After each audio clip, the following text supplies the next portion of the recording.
everyone. I'm really super excited to talk to Rishi Dastidar.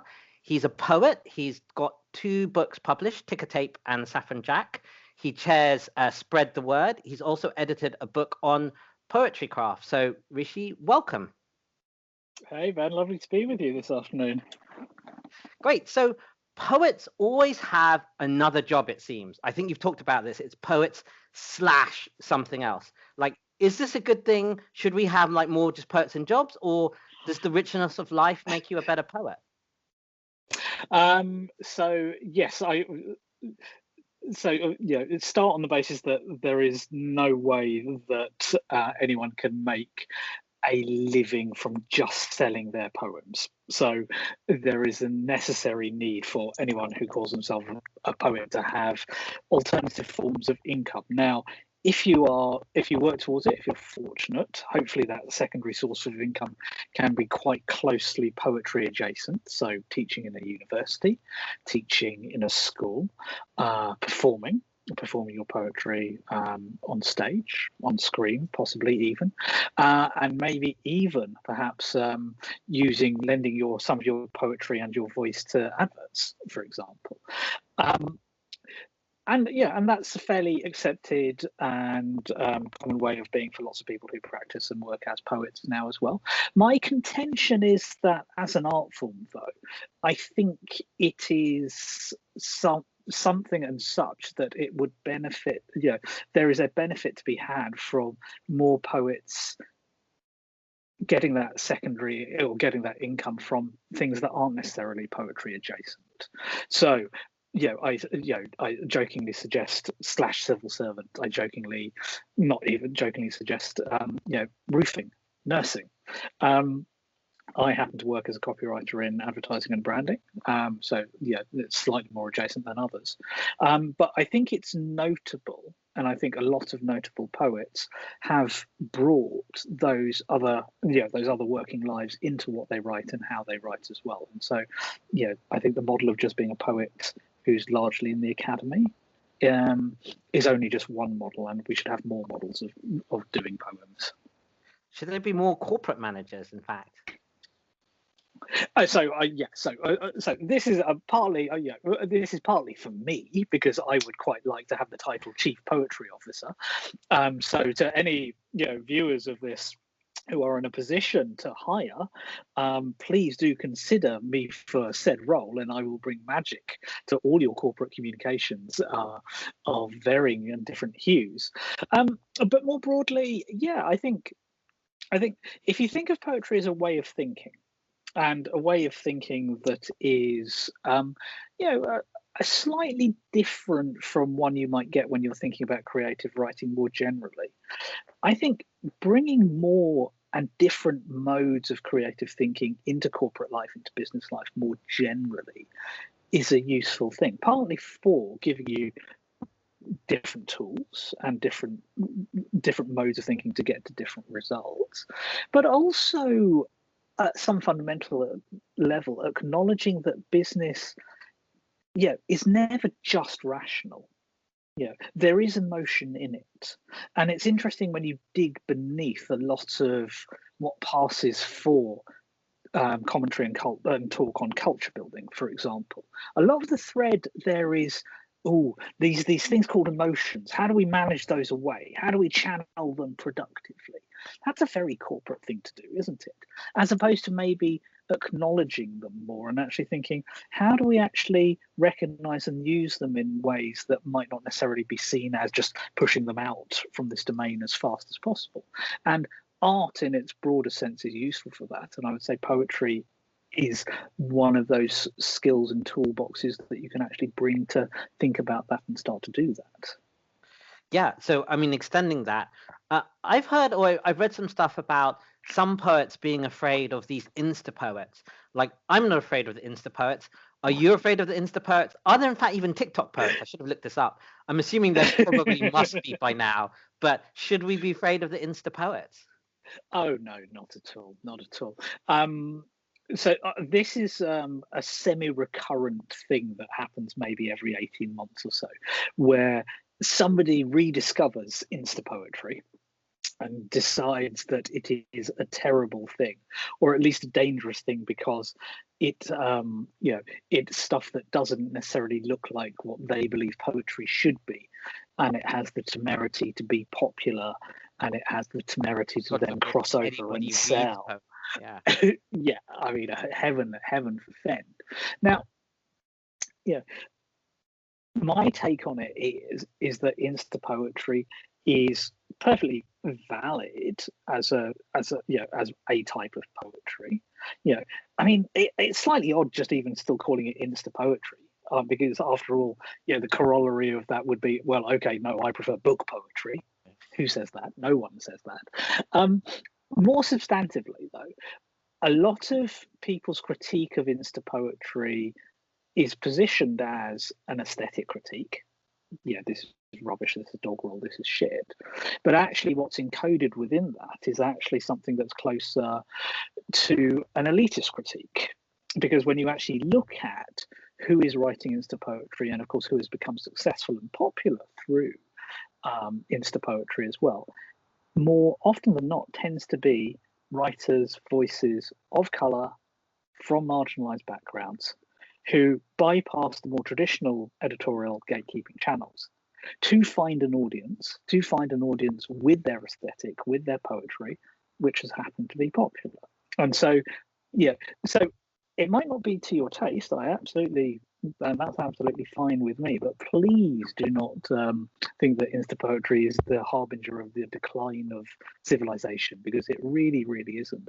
I always hope that people discover poems, poetry that they like through Insta poetry, but then they discover that there is a world beyond that. If you like Rupi Kaur, then hopefully you go on and discover, other writers away, who are away from her, different from her as well. Insta poetry as a gateway drug. Yeah, I like that. So actually, that leads me on to: do you think poetry, British poetry, or indeed global poetry, then has this challenge of a diversity of voices, and what should we be doing? So, that's a big question to start to unpack. Let's start with the global. I think simply because what is very clear is that those of us in the Anglophone world, we bluntly do not read enough poetry outside of the British American tradition, because we do not read enough poetry in translation. But that's frankly part of the wider problem that we don't read enough literature in translation, full stop. And so that there are tremendous poets working in languages other than English that never reach the readership, even amongst poets, that they deserve, just simply because they haven't yet been translated into English, and the barriers and the bottlenecks that there are to do that. So but absolutely, my writing of poetry has got better by attempting to read more poets outside of English in translation, and also tentatively trying translation as well, because that is a very, very good discipline to actually discover more work and discover more artists. So, yes, absolutely, there is a whole sea of poets out there who one is not familiar with. In a specific UK context, there has been, I think, up until about 10, 15 years ago, there had been a big lacuna, which was that poets of colour, writers of colour, had effectively been overlooked in telling the story of poetry in the British Isles. That basically writers of colour had not even been written out, just not been considered. And so, that has changed. That is changing. And we're starting to see the fruits of a lot of work by writers and activists before, in pushing people forward, in developing and bringing more voices to readers. Roger Robinson winning the T.S. Eliot Prize last year, Malika Booker winning the Forward for last year as well for her best single poem. But that's beneath. That's the tip of what has been a 25 year project to actually start to say to the wider British poetry establishment, there is a whole thriving set of poetries and poetics that are out there that you are not yet fully recognizing, and that is changing. There is still plenty of work to be done, but it is getting there and getting better. And I think, bluntly, credible. You cannot tell a credible story about British history, about the history of British poetry now, without recognizing that large seam that writers of color have provided since the 1950s and 60s onwards, especially. Yeah, I think I agree with all of that. I was really, it's quite a while back now, but I remember first discovering ghazals and Sufi poetry, and this tradition which stretches back so far, has a performance element to it, followed by millions of people, right? But outside of the English language, or visual poetry. You can't look at any of those original haikus or written in Chinese or Japanese poetry and not say, well, wasn't that visual poetry before we in the Anglophone world would have even thought about visual poetry? So precisely, I think that's on global, and obviously the British poetry true. So I guess you could argue poetry is one of humankind's oldest art forms, and considering oral poetry, there's an argument that maybe it's its oldest art form, and maybe you've had some version of the Insta poet every 2 years ever since the start of that. But there are some arguments today, I guess, that it's one of the smallest art forms that, at least in its elite form, has this niche readership. I mean, what do you make of that? Or maybe the converse is perhaps if you consider rap as poetry, that there is not that. And I was reading one opinion that argued that the advent of rap and hip hop, and to some extent those forms of art, was a reaction of black artists or artists of color finding essentially a poetry expression, but in a different form. So I'd be interested to see, like, do you think it's one of the oldest art forms? Is poetry really small today, or is it perhaps it's more diffuse if you think about it in terms of a large art form? Yes. I tend towards the latter. And again, I think it, to some degree, that question comes out of effectively a post-modern inheritance, in the sense that what you see from the 1920s onwards is effectively poetry becoming more and more elite than it had been up until that moment. And this is not to deny the power of the art that comes out from that period of post First World War onwards.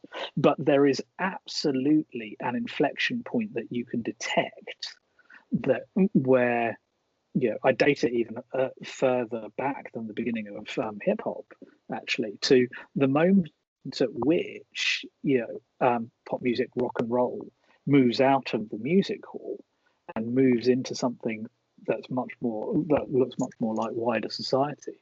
And there's an absolute crossover point. So certainly, say in British poetry, where you have that happening, and you have the rise of the movement. So the last obviously white male movement of British poets, and gradually you see pop music almost taking that space that poetry once had, and you see poetry running more to the academy, running more to to art school thinking, art school theories. And meanwhile, people's hunger and desire for music and speech as song is being satisfied through pop music as well. So poetry in its broader sense is still there, it's present, it's around, it is as diffuse, is an absolutely brilliant word to actually describe it, because we know it's there in songs, we know it's there in adverts around us, we know it's in hip hop and rap. But the elite pursuit that we call poetry, yes, by definition has got a lot smaller. But I think one of the things that isn't often commented upon is that it now has a lot more in terms of thinking, in terms of attitudes, with what you might describe effectively modernist, postmodernist visual arts movements and visual arts thinking. And of course, that's where a lot of critical attention and elite cultural formation attention is paid. And so you have this weird dichotomy where you have people who call this thing called poetry, and because it's practiced by very few people. They give off the impression that, of course, it's a very elite pursuit, but then you actually stop and think about it. No, poetry is a lot wider, and it's a lot bigger, and there's a lot more of it around. Yeah, great. I think I agree with all of that as well. So I like lists. You like lists. Saffron Jack essentially starts with lists and continues with lists. What's up with lists? Should we be interested in them? Are list poetry? Why do you like lists so much? Are list poetry? Yes. I mean, list poetry, list poems. Not quite a genre of poetry in their own right, but do they exist as a thing that's recognizable? Yes. Do I write a lot of them as well? Yes. As a sidebar, a review does stick in my mind of my first book, where it did said it's hard to I paraphrase, but yeah, it's hard to shake the feeling that this poem. Like, yeah, fair enough. Can't really disagree with that. Lists are wonderfully powerful because they are orderable. They are a tool of making sense of the world. They are the ultimate weapon if you are a control freak who feels that they are out of control. Just by the very act of putting something down in some sort of order, you're suddenly making a claim against chaos. You're suddenly making a claim towards, against entropy almost, in terms of I, for this moment, can corral this moment in time and actually grasp things and put them together in a way that starts to approximate sense, approximate logic, approximate flow.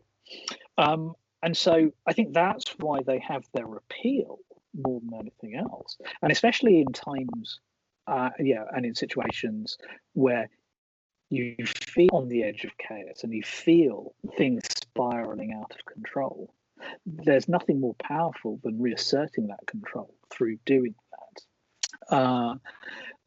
And it's if you think at a fundamental level, what do poets do? We're observers as much as we're anything else. And so, poems are bluntly lists of images, lists of sensations, lists of memories that we have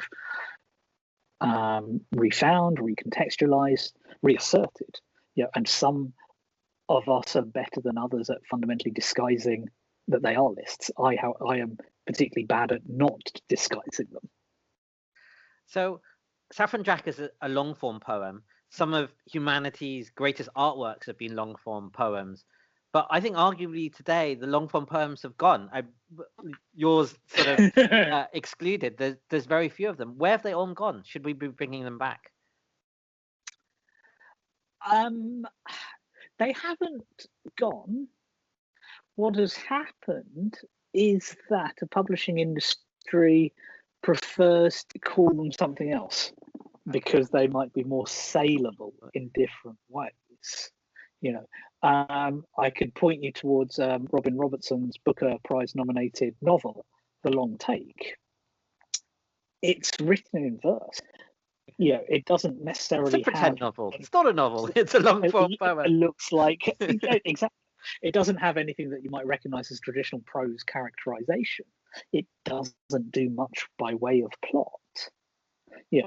And when you look at the way that it's arranged on the page, there, lots of white space between lines. Why is it called a novel? To my eye, and Robin. This is not to denigrate Robin Robertson at all. Robin Robertson is one of our great poets and editors. But presumably someone somewhere had an editorial, had a commercial discussion around. Do you know what? If we position this as a novel, we're far more likely to have success than There's a bigger market for novels. Is bluntly the case. I mean,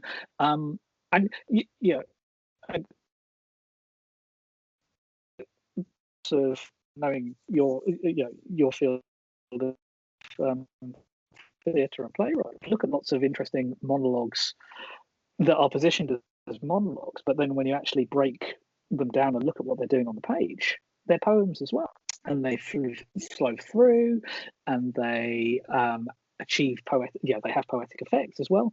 But just because they happen to be delivered by one person standing on a stage and they've been published by a Methuen or a Nick Hearn, we call them a play, we call them a monologue instead of a poem. I mean, again, this comes back to the idea of poetry being diffuse, and its very diffuseness means it's harder to actually see where it is actually a poem in disguise as something that's more commercially palatable.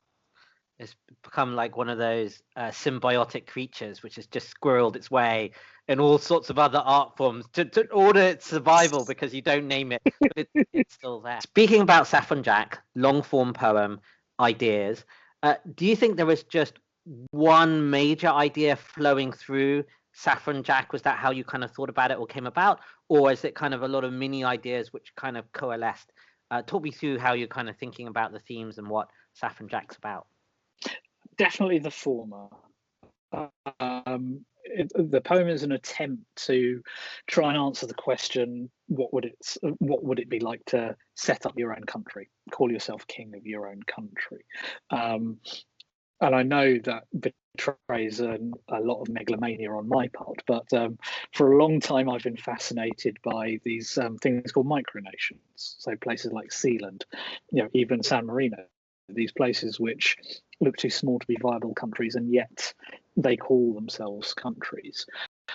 And when you look at micronations in particular, there's always something interesting going on in terms of why someone has decided that they no longer be British or American or Australian, but they can't move to it or emigrate to a different country. So instead they decide that they must set up their own principality.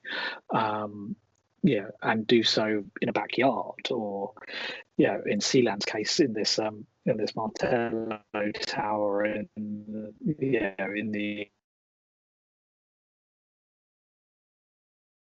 the sort of person who finds themselves feeling their atoms being rearranged just by the pattern of words on a page, by the sound of words hitting the air. Chances are you're going to like poetry, and you will find types of poetry that work for you. And I am absolutely a hype man for poetry. I don't care whether what turns you on is the absolute avant-garde language games of J.H. Prynne, or whether it is Rupi Kaur and other Insta poets. I am just happy that you are now in the world of poetry, and enjoy it enough, you will start to find lots of other people who have that similar atom rendering, atom changing effect on you. If you're moved enough by that experience to start to want to produce it and create it yourself, fundamental thing you must do is read. And you will find that the more you read, the better you get at writing poetry.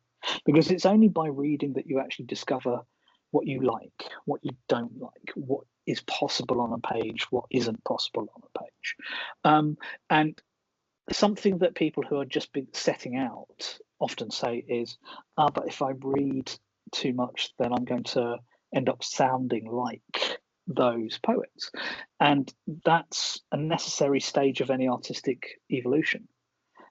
Any writer who's published goes through a phase of sounding like their heroes, sounding like their idols.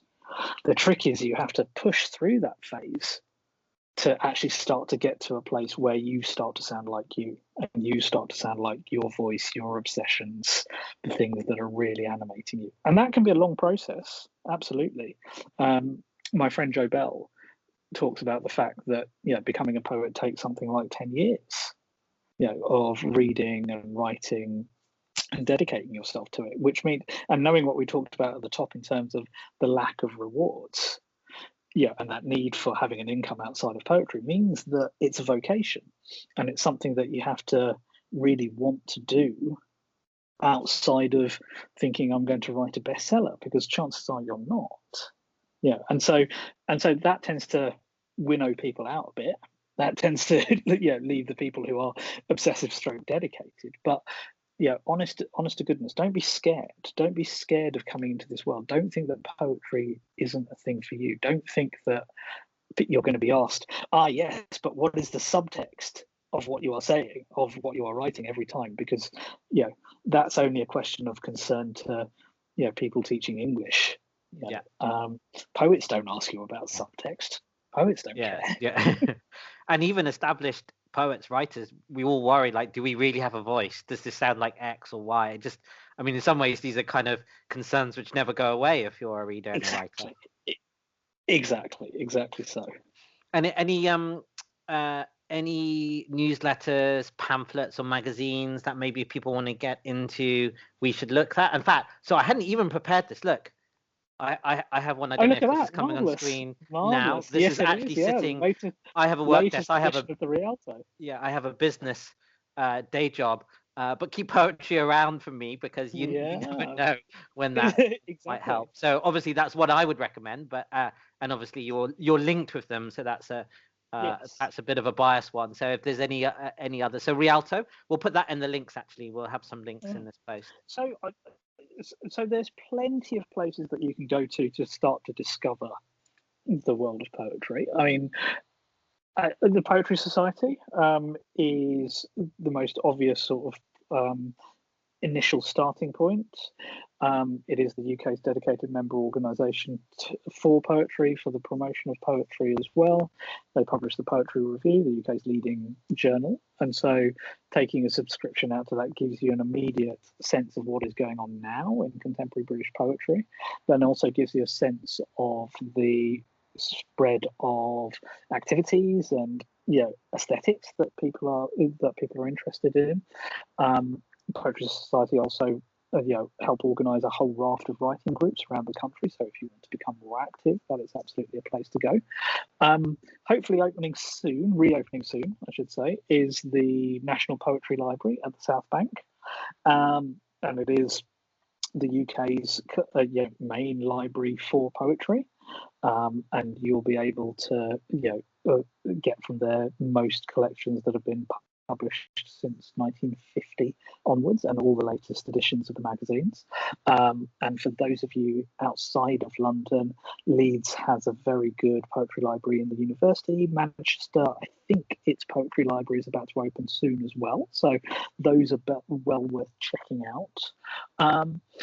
If you're moved enough to actually want to start writing, then do check out the Poetry School.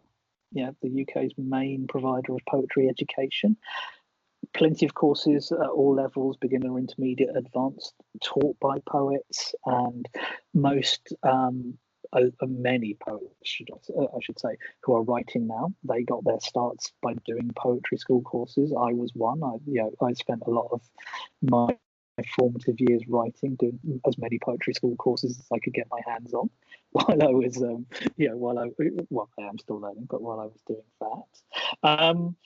And the Rialto as well is I am biased because I'm a contributing editor there, but it's a very 3 times a year we give you a very good sense of what's going on in terms of British and international contemporary poetry. So plenty to choose from there. And of course, like we've been saying all the way through in terms of poetry's diffuseness, you will hear poetry on Radio 4. Poetry Please is a great vehicle for finding stuff out. Daljit Nagra on Radio 4 Extra has a regular slot where he digs into the BBC's archives and brings us more poetry and bits and pieces like that as well. And of course, social media. Like we said at the top, you will find poetry on Insta poems or poetry on Instagram. Go there, look at that. There's plenty of poetry on Twitter as well. Go there, have a look there. Plenty going on. Yeah, great. Yeah, Twitter poetry is a great happenstance thing I found. So this I guess turned out to be one of the themes of our chat, is the fact that poetry is much more alive in the world and in our lives than we might think. But I had a question here about what we thought the social function of poetry is. So that kind of brings it all together. Do you think it has a social function? Yes. I guess we're going to be arguing yes, but I'd be interested to see what you think it is. What does poetry do for us? So, and I think it's something that people have been coming back to more, especially over the last 10 to 15 years, as it's felt that more of our working lives and professional lives have started to get more regimented and more, and more prescribed and more broken up. And most of us, especially working in white collar jobs, are in a world of targets and fairly abstracted, dry, bloodless language. I don't think it's an accident that there's all of that going on. People are hankering for something that is a lot wilder and a lot more untrammeled, and a lot freer of those sorts of constraints. So I think there's that. I think the wider social role of poetry as a space to actually say things which it is hard to say in prose, to acknowledge vulnerability, to acknowledge pain, to actually articulate emotions, memories, sensations, which if you put them in prose would be so harrowing and so bleak that people wouldn't want to engage with them. But by making them poems, people can come in at the side and start to engage almost in a more safe way as well, and so start to open up those things. So poetry as a form of witness, I think, is absolutely vital. Poetry as a way for overlooked, overheard, unheard voices from unheard communities, is another thing as well. Claiming space that might not otherwise be achieved through more rational means of persuasion. I think there are all those functions that are there as well. I mean, not to recycle, Shelley's legislators line, but poets have a role in terms of dreaming up what future scenarios, future states might be. Oh, and pointing to, suggesting the weird gaps and abstractions in language. The gap between rhetoric and the truth on the ground. Most good poets that you ever meet are acutely interested and are acute to those wild gaps between what a corporation claims and what they actually do, what a politician claims and what and what they actually do there as well. Almost, poets as canaries in language's coal mine. Yeah, I think that's a very coherent argument for the vitality of poetry and its function today. Kind of never more important and maybe never more alive. I hadn't quite thought about it like that. So yes, for sure. Great. So can I just add one more point? Yeah, I was just going to add one more point to that as well. In that, if you think about the internet being such a text-driven medium, you think, hypertext markup language is what it is, and we read so many web pages. Twitter is a text-driven medium as much as it is anything else. It is therefore unsurprising that the oldest form of putting words together, which is poetry, suddenly has a renaissance as well. We're living in a much more language-driven age, so the oldest form of putting language together having a renaissance. I think those are absolutely connected. Instagram tried to get in there with their visuals, but actually visual poets got all over that as well. So yes, and actually audio, because actually even in the audio thing, you've got this Clubhouse and all of that. Going back even further, all the oral poetry and all the rhetoric and stuff. So poetry, the original social media. So coming to our last, I guess, couple of questions here. One, I'm going to put on one of your other hats, which is your copywriting hat, I guess, and how that links. So I didn't really know there was such a thing as brand language. So I'm interested in that. And I didn't know that there were grammar memes either. And I didn't know that verbs should be a superpower. So I don't know whether you want to comment on grammar memes, brand language, verbs as a superpower, and what the world of copywriting has to say about the world. Oh, right. So I have lots of views on lots of those. The grammar memes, I think, is probably so. I think let's recast it this way. When you look at any average day on Twitter and you look at a lot of the memes flying around, what do they? How do they actually work? Why do they actually work? It's because they're fucking around with syntax, to put it crudely. They're doing something interesting with syntax that just jolts you out of your comfortable reading. And so that's the property that suddenly makes them memified. So that's tiny bit of poetry. Exactly. It's a poetic effect. Brand language. I think commercially in corporate land, we're very familiar with the idea that a logo, a visual identity, is something that all organizations should have as a means of carving out some sort of unique visual distinction. Brand language is an attempt to do that verbally for the language that an organization might use in written communications and in spoken communications as well. Now, is it a lot harder to carve something out that is unique and distinctive through language? Yes.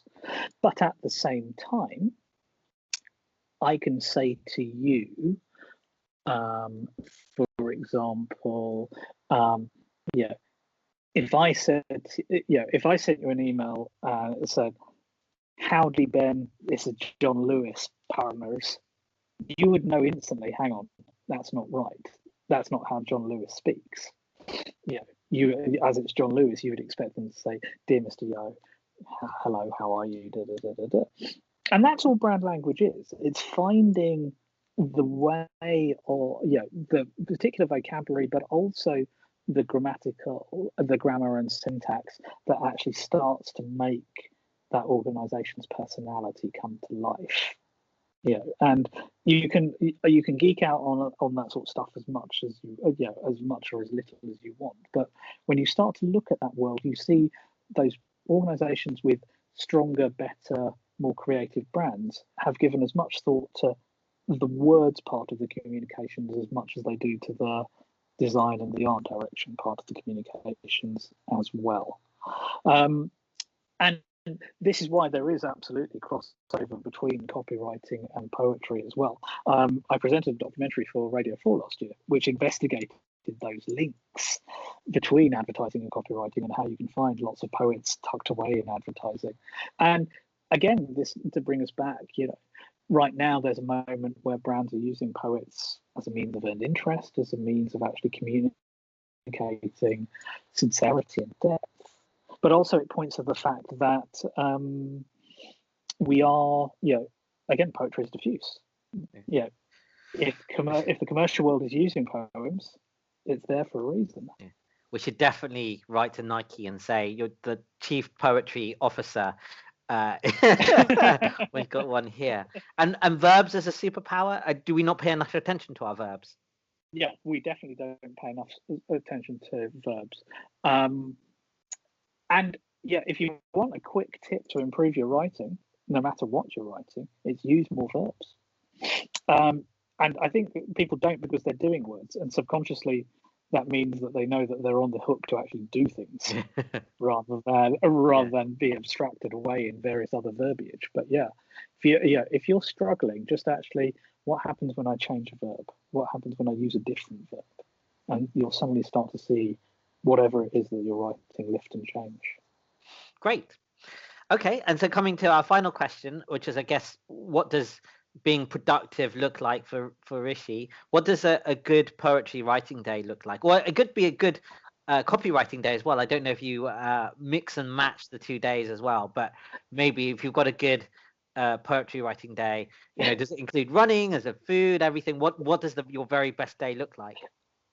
My very best day. I mean, I don't think I have separate copywriting and poetry days because my style as a writer is to get first drafts out very, very quickly and then continually work on them as we go.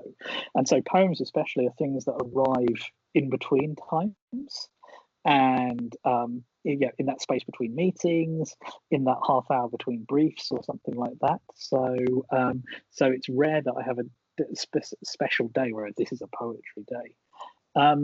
But a good day, a productive day, probably features a run at the beginning of the day, hopefully features a decent breakfast, and then hopefully at my desk by 9, and maybe one meeting, maybe no meetings, and relatively quiet on Slack and email, so I can just actually just muck around for a couple of hours.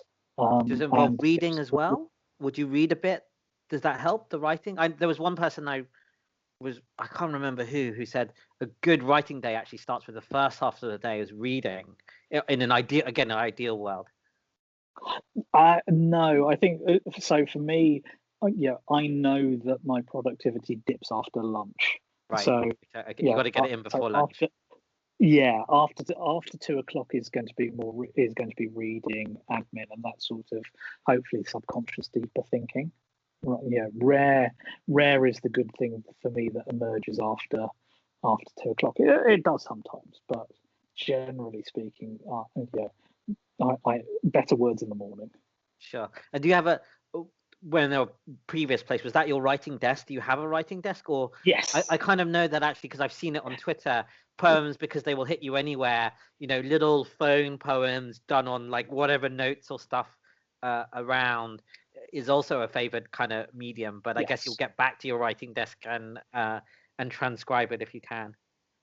Yeah, I mean, I've written first drafts on tops of buses. I've written first drafts on tubes. I've written, I wrote most of the title poem for Tick of Tape on a journey from our front hall on a bus on a tube in the foyer of a cinema, in the cinema seat, and then all the way back as well. But so they can arrive anywhere, but at some point there has to be some sort of consolidation, and that has to happen at the desk. So even if the act of creation isn't happening at the desk, the act of moving into production, that has to happen there, definitely. Great.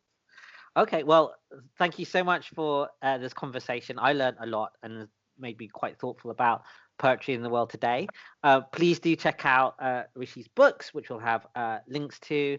And if you're interested in finding out about poetry, I think our theme was just do it. Please do it. Absolutely. Great. Absolutely. Thank you, Ben. Great. Thanks.